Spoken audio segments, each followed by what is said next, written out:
3-4 दिन पहले एक खबर निकल के बाहर आई कि पाकिस्तान के हेड कोच माइक हेसन ने बाबर आजम को कहा है कि तुम T20 में विकेट कीपिंग भी करो, और सब ने बहुत ज्यादा क्रिटिसाइज किया माइक हेसन को। करना भी चाहिए, बहुत गलत बात है। लेकिन कल माइक हेसन ने प्रेस कॉन्फ्रेंस में इनकार कर दिया कि मैंने तो बाबर आजम को ऐसा कुछ कहा ही नहीं।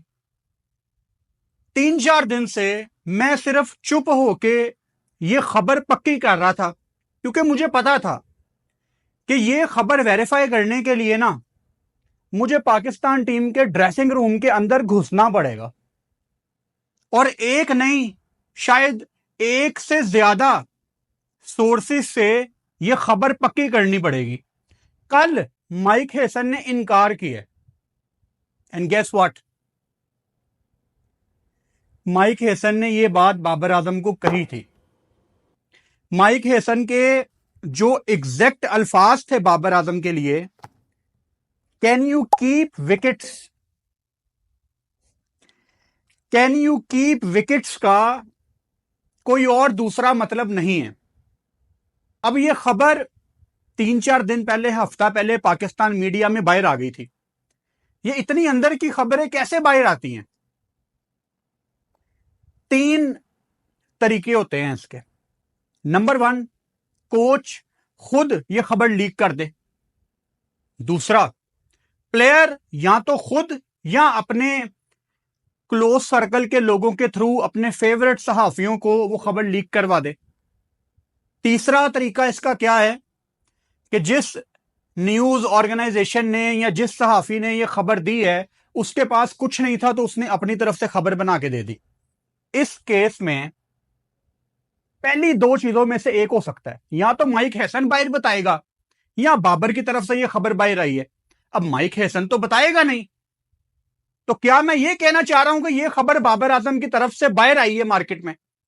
I don't know. लेकिन मैं आपको यह बता सकता हूं कि जब से पाकिस्तान क्रिकेट शुरू हुई है ना, आप पीछे चले जाएं 40-50 साल, शुरू से लेके आज तक पाकिस्तान क्रिकेट टीम के प्लेयर्स अपने फेवरेट सहाफियों को कुछ खबरें देते हैं। फॉर ऑब्वियस रीजंस के प्लेयर हर बात सोशल मीडिया पे या प्रेस कॉन्फ्रेंस में आके बाइट नहीं कर सकता, लेकिन प्लेयर अपने सोर्सेज लड़ा के अपने क्लोज बंदों के थ्रू वो खबरें मार्केट में फैलाते हैं अपना नैरेटिव साबित करने के लिए। मिसाल के तौर पे 2015 के ओडीआई वर्ल्ड कप में जो ऑस्ट्रेलिया न्यूजीलैंड में हुआ था, पाकिस्तान के मैच से एक दिन पहले पाकिस्तान की जो प्लेइंग 11 है, आप में से कुछ लोगों को याद भी होगा, तब सोशल मीडिया इतना ज्यादा नहीं था, जियो न्यूज के प्रोग्राम था स्कोर, सैयद याह्या हुसैनी का।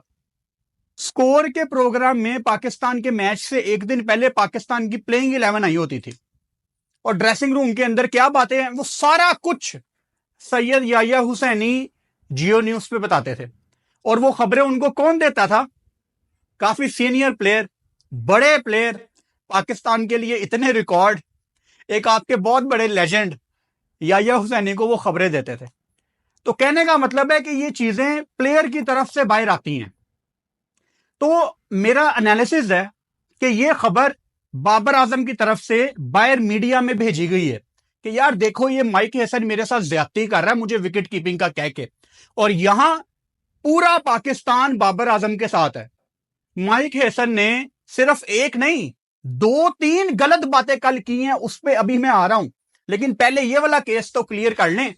मैं मानता हूं कि बाबर आजम की T20 में मसले हैं, लेकिन पाकिस्तान का सबसे बड़ा बैटर इस टाइम बाबर आजम है। आज अगर ये T20 वर्ल्ड कप की जगह 2027 का टाइम है मिसाल के तौर पे, और हम वनडे खेल रहे हैं, 25 के 25 करोड़ पाकिस्तानी बाबर आजम से उम्मीद लगा के बैठे होंगे कि भाई हमें वर्ल्ड कप चाहिए। मैं मानता हूं T20 में बाबर के मसले हैं, मैं मानता हूं कि वो कप्तानी मटेरियल नहीं था। हैविंग सेड दैट, पाकिस्तान का बहुत बड़ा बैटर है बाबर आजम। यार आप उसको कैसे कह सकते हो कि भाई तू विकेट कीपिंग कर सकता है? माइक हेसन का इतना तजर्बा है, न्यूजीलैंड की उन्होंने कोचिंग की हुई है, ब्रेंडन मैकलम को उन्होंने कोच किया हुआ है, बाद में उन्होंने बेसबॉल शुरू की, आईपीएल आरसीबी में कोचिंग की हुई है, इस्लामाबाद यूनाइटेड की कोचिंग करते हैं। मुझे समझ नहीं आ रही कि इन्होंने क्या सोच के बाबर आजम को यह कहा है कि आप कीपिंग कर सकते हैं। फिर इसका रेफरेंस मुझे इनकी एक पॉडकास्ट, एक इंटरव्यू में भी मिलता है, जब ये कोच बने थे पाकिस्तान के, तब इन्होंने ये मल्टी रोल्स पे काफी फोकस किया था, विच इज राइट। आज की क्रिकेट में अगर कोई बैटर है तो उसको थोड़ी बहुत बॉलिंग की प्रैक्टिस करनी चाहिए। यू नेवर नो, एक आधा ओवर करना पड़ जाता है, लेकिन एक प्योर बैटर को, जिसने कभी अपने ख्वाब में भी विकेट कीपिंग नहीं की, उसको ये कहना, वो भी इस टाइम जब वो प्रेशर में है, यार खुदा की कसम दिल को बड़ी तकलीफ होती है ये देख के कि पूरी पाकिस्तान टीम कराची के स्टेडियम में T20 की तैयारी कर रही है एक साइड पे, और एक अलहदा नेट लगा हुआ है और बाबर उसमें बैटिंग कर। तकलीफ होती है ये देख के, और दिल से दुआ ही निकलती है कि यार अल्लाह इसका रास्ता आसान करे, अल्लाह इसको इतनी हिम्मत दे, इतनी ताकत दे कि ये अपने शेल से बाहर निकल के बहादुरों वाली क्रिकेट खेले। अल्लाह इसको बहादुर बनाए। बड़ी जरूरत है बाबर आजम को बहादुर बनने की यार, क्योंकि हमारी बड़ी उम्मीदें हैं, और हम इतना क्रिटिसाइज करते रहे हैं बाबर आजम को फॉर द राइट रीजंस कि यार मेरी जान के टोटे, तू अपने पोटेंशियल पे नहीं खेला अभी तक। 30-31 साल उम्र हो गई है यार, 6-7 साल रह गए हैं बस, और टेस्ट में 10,000 रन भी नहीं है। बहुत ज्यादती की है माइक हैसन ने बाबर आजम को ये विकेट कीपिंग का कह के, एंड मैं बड़ा अप्रिशिएट करता हूं बाबर आजम को कि उनके सर्कल से ये खबर बाहर आई है, और आनी चाहिए थी, क्योंकि अगर कोई गोरा है तो इसका मतलब ये नहीं है कि उसकी सारी बातें ठीक हैं। मैं अभी भी कहता हूं कि पाकिस्तान के इस सेटअप को, बड़े लोग मुझसे डिसएग्री करेंगे, मैं आपकी ओपिनियन की रिस्पेक्ट करता हूं, पाकिस्तान के इस सेटअप को गोरा सेटअप बेहतरीन सूट करता है, क्योंकि वो इनको प्रोफेशनलिज्म सिखाएगा। लेकिन अनफॉर्चुनेटली हमारे सामने जो कोचिंग पैनल आता है, वो या तो अपनी पीक काट चुका होता है, या अपने जो बेहतरीन दिन थे जिंदगी के दिमागी लिहाज से वो गुजार चुका होता है। और अगर कोई एक आधा अच्छा कोच हमें मिल जाए तो हम उसको एज ए क्रिकेट बोर्ड उसको फारिग कर देते हैं। मिसाल के तौर पे गैरी कर्स्टन, बेहतरीन चॉइस थी वो, खैर वो एक अलग टॉपिक है। लेकिन माइक हैसन का बाबर आजम को ये विकेट कीपिंग का कहना, कल माइक हैसन ने प्रेस कॉन्फ्रेंस में इनकार किया मीडिया से बात करते हुए कि हम बाबर आजम को विकेट कीपिंग की ऑप्शन में नहीं देख रहे। ये तो वो सवाल का जवाब ही नहीं है। सवालों से ये हुआ था कि क्या आपने कहा है, इसका जवाब बनता था हाँ या ना। जवाब उन्होंने क्या दिया माइक हैसन ने कि हम बाबर को विकेट कीपिंग के रोल में नहीं देख रहे, वो सिर्फ एज एन ओपनर आएगा कभी भी फखर या साइम के साथ इन फ्यूचर, अगर वो इंप्रूव करते हैं। इंप्रूवमेंट की जरूरत तो है। माइक हैसन ने इनके स्ट्राइक रेट के ऊपर भी ऑब्वियसली बात की, सवाल हुआ था, वो तो इंप्रूव करने की जरूरत है। वो चीजें अपनी जगह, हमने गलत को गलत और ठीक को ठीक कहना है, किसी को खुश नहीं करना यहां पे। तो ये जो कैन यू कीप विकेट्स, ज्यादती कर दी माइक हैसन ने। अब इससे अगली बात सुनो, बड़ा कंट्रोल करके दबे दबे लफ्जों में आपको यह बात बताऊंगा, लोग पहुंच जाते हैं ना कि यह खबर कहां से निकली है। माइक हैसन ने शहीन शाह अफरीदी से भी 2-3 दफा बात की है कि तू कौन सा फॉर्मेट खेलना चाहता है।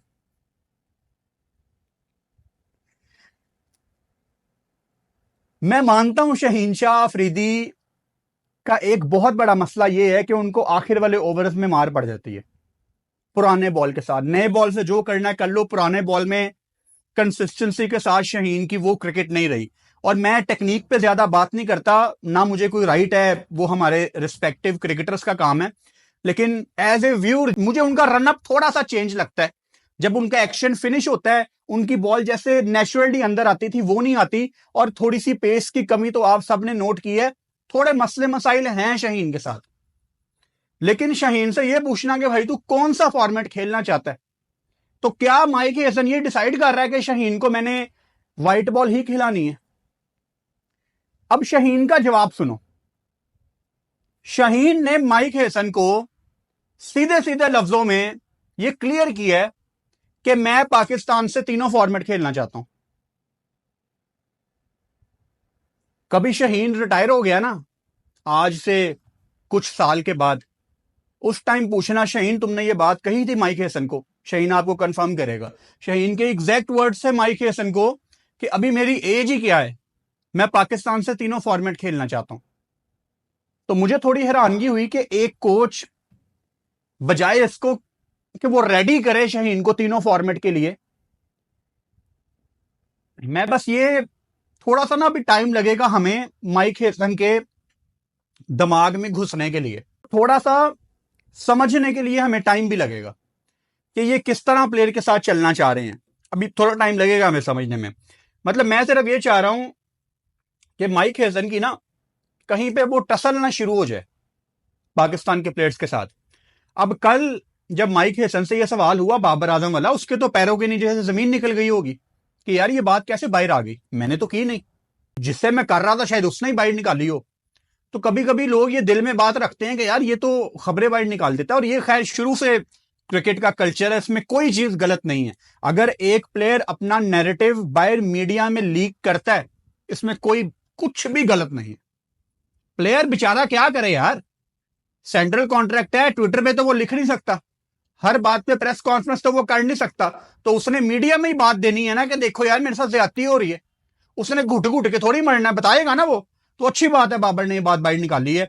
और शहीन के केस पे मेरे ख्याल से माइक हेसन का ये शहीन को पूछना नहीं बनता था। माइक हेसन का काम है कि शहीन को वो रेडी करे। You need to remember one thing, एक और खबर देने वाला हूं उसके बाद, बड़ी खबर है। You need to remember one thing कि शहीन शाह आफरीदी, मैं यहां पे किसी दूसरे बॉलर की डिसरिस्पेक्ट नहीं कर रहा, नसीम शाह हो, हारिस राउफ हो, वसीम जूनियर हो, कोई भी बॉलर है एक तरफ आप रख लो, शहीन शाह आफरीदी इन सब से ज्यादा पोटेंशियल रखने वाला बॉलर है। और पाकिस्तान की पेस बैटरी जिसको हम कहते हैं, उनमें से सबसे ज्यादा तजर्बे वाला बॉलर है। इतनी इन्वेस्टमेंट की है हमारे सिस्टम ने शहीन के ऊपर, अगर कोई कमी पेशी है तो उसको दूर करो यार। उसको ये कहना कि यार तू कौन से फॉर्मेट खेलना चाहता है, हमें यहां आगे रोने पड़े हुए हैं कि हमारे प्लेयर वो दिन ना आ जाए कि T20 लीग्स की तरफ जाना शुरू हो जाएं, अपने कंट्री की क्रिकेट छोड़ के, जिस तरफ दुनिया चल चुकी है। तो ये माइक हेसन को नहीं पूछना, उनको रेडी करना है शहीन जैसे लड़कों को कि यार आपकी जरूरत है पाकिस्तान को तीनों फॉर्मेट में। और टेस्ट क्रिकेट चुगे से है कितनी, आपके इस WTC साइकिल में आपके 13 टेस्ट मैच हैं। अच्छा, तीसरी बड़ी खबर सुनो। हम कल भी ये बात कर रहे थे कि ये टीम किसने सेलेक्ट की है, और कल तक मेरा एनालिसिस इसमें यह था कि ये टीम सेलेक्टर्स की नहीं है, इसीलिए शायद वो प्रेस कॉन्फ्रेंस करने बाहर नहीं आए। अब इसमें से आधी बात मेरी ठीक है और आधी आज गलत साबित हुई।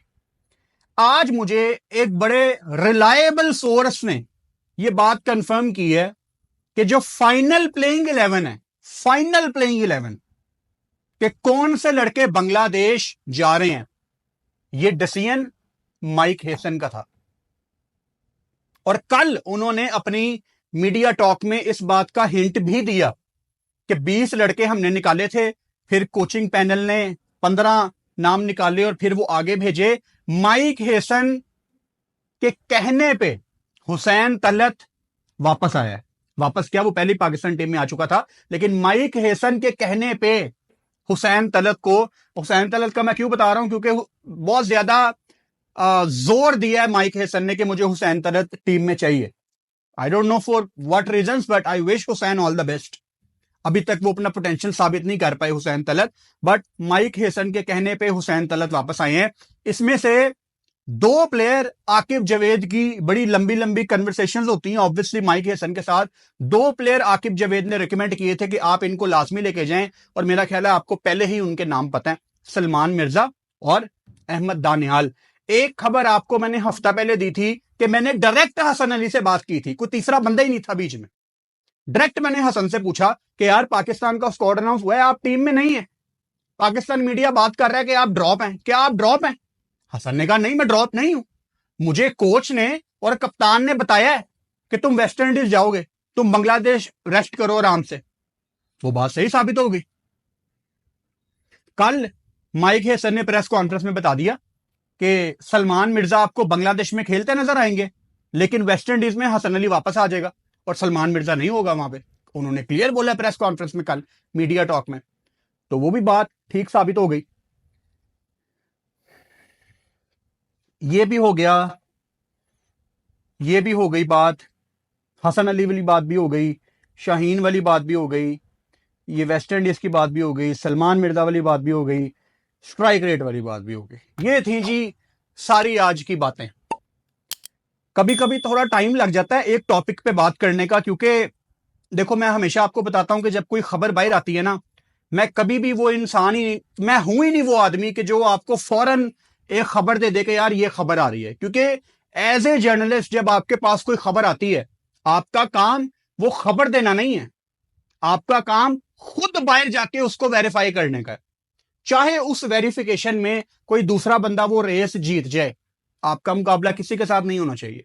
आप खुद वो खबर कंफर्म करें, चाहे 2 दिन लेट दें, लेकिन जब आप अपनी ऑडियंस को कुछ बताएं तो वो बात सच होनी चाहिए, आपका जमीर उसमें इजाजत दे।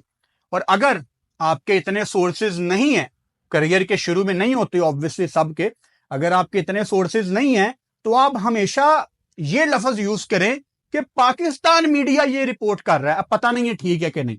आप सेफ खेलें ताकि कल को, अब मिसाल के तौर पे ये जो मैं आपको कल भी वीडियो में बताया था कि पूरे पाकिस्तान ने रिपोर्ट कर दिया कि वेस्ट इंडीज ने वनडे खेलने की रजामंदी दे दी है, वो खबर बिल्कुल गलत है।